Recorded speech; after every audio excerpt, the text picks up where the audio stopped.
For more, let's speak now to Mr. Desmond Ross. He's from Desmond Ross and Associates, a professional service provider for the aviation industry and government regulation. Mr. Ross, good morning to you in Istanbul.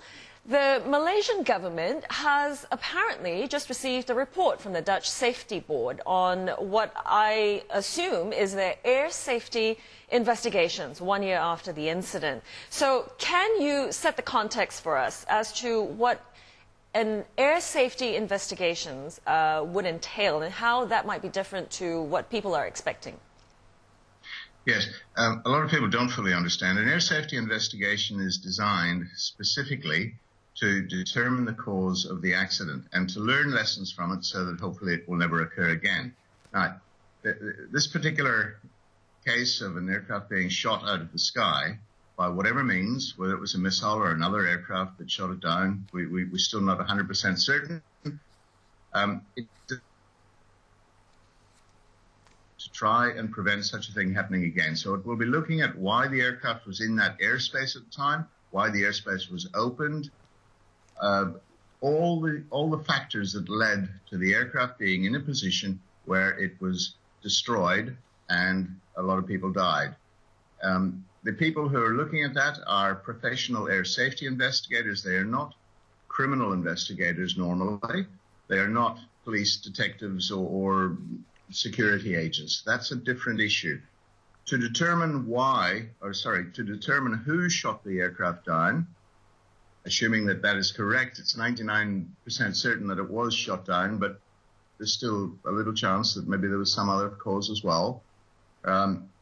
To determine how that occurred is going to require a different investigation, which should be led by police, intelligence, military personnel. And the Prime Minister of Malaysia is correct. It requires an international group to achieve this. And I think he's absolutely correct when he's calling upon the nations, particularly those involved in the war in Ukraine and those that have an interest in the whole incident, to really get in there and try to find out who committed this terrible crime.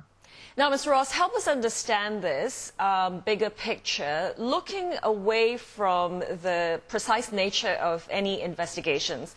As you've explained, this is no ordinary plane crash. MH17 may have been brought down in conflict territory, but for any manner of investigation ongoing, how difficult or how challenging is it for the investigating teams to be getting access to the evidence in order to fulfill the purpose for their investigation?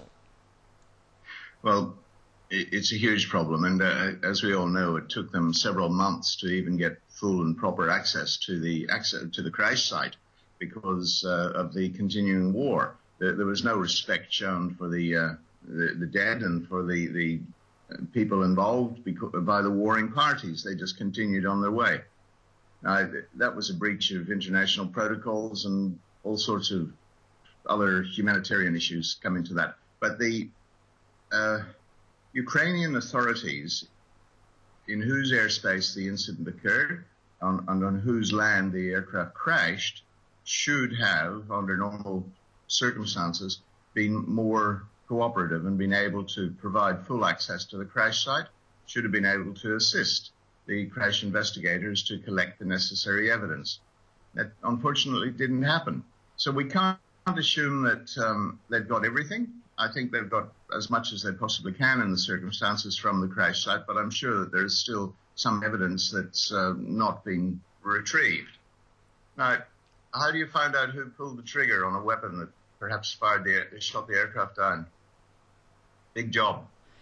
It's highly unlikely that the warring parties are going to be forthcoming with evidence of some soldier who's fired a weapon. I can't see that happening. Now, Mr. Ross, Mr. Ross, just very quickly, on the ground, is there effectively one authority or one stakeholder party that could take the lead in any manner of investigations on the ground?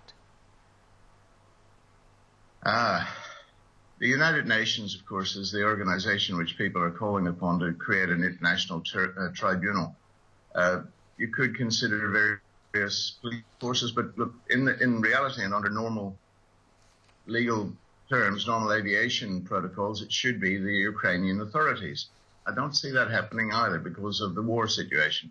The International Civil Aviation Organization is stepping up its activities. It has, since that shoot-down occurred, the International Civil Aviation Organization, in cooperation with all its member states, has created a system to determine whether airspace should be open or closed for aircraft transit.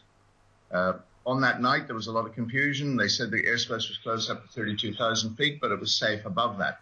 Obviously, it wasn't safe above that. That was the Ukrainian authorities made that determination. Now, those determinations will be made by the International Civil Aviation Organization as we move forward. It'll be an international agreement on which airspace is open and closed. But coming back to Mr. Ross, I'm so sorry, but we'll have to bring it to a close right there. Thank you very much for your time and expertise. I've been speaking with aviation expert Desmond Ross in Istanbul.